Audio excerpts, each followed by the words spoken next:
आज हम पढ़ेंगे lesson number 2 atmosphere and climate, यानी वायुमंडल और जलवायु के बारे में हम अध्ययन करेंगे। इसमें सबसे पहले आता है atmosphere. The earth is surrounded by an envelope of air which is called atmosphere, यानी पृथ्वी जो चारों ओर से वायु के आवरण से घिरी हुई उसे वायुमंडल कहते हैं। All living organism of the earth depend on atmosphere as it provides them air to breathe.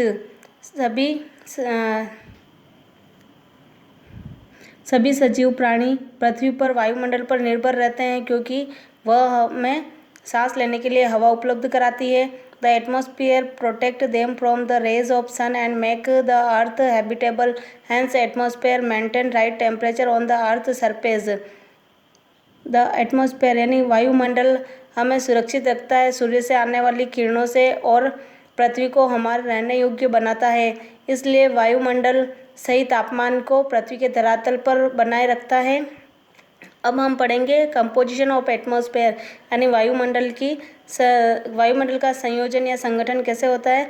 Atmosphere is a mixture of many gases, water vapour and dust particles. Atmosphere is made up of many gases such nitrogen, oxygen and carbon dioxide. वायुमंडल है एक मिश्रण बहुत सी गैसों का, जलवाष्प का और धूल के कणों का। वायुमंडल में बहुत सी गैसें होती है जैसे nitrogen, oxygen and carbon dioxide gas. Beside this gases helium, ozone, hydrogen, neon, xenon, krypton and methane are also constituent of atmosphere.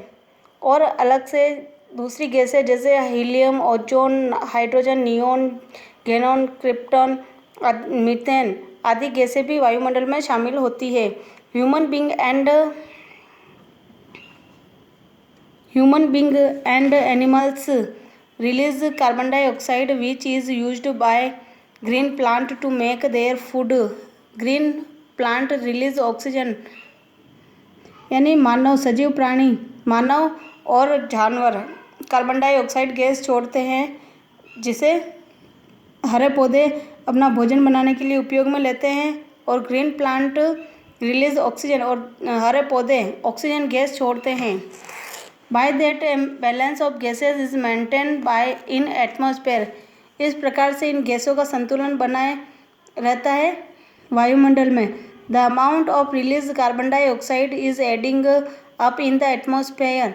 यदि कार्बन डाइऑक्साइड की मात्रा अगर ज़्यादा बढ़ जाती है वायुमंडल में तो hence temperature of earth is increasing, तो तापमान जो पृथ्वी का जो तापमान है उसमें वृद्धि हो जाएगी। And this is known as globe warming, जिसे वैश्विक तापमान के नाम से जाना जाता है। Due to high temperature water evaporates and become part of atmosphere, it is known as humidity.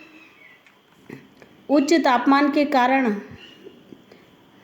जल का भाप बनना यह एक वायुमंडल का ही एक भाग है जिसे नमी के नाम से जाना जाता है। एज वी गो हायर, जैसे हम ऊंचाई पर जाते हैं तो इट डेंसिटी जो तापमान के जो घनत्व है उसमें कमी होती जाती है, और it is very important as it's result in rainfall, और यह बारिश कराने के लिए बहुत ही महत्वपूर्ण होता है।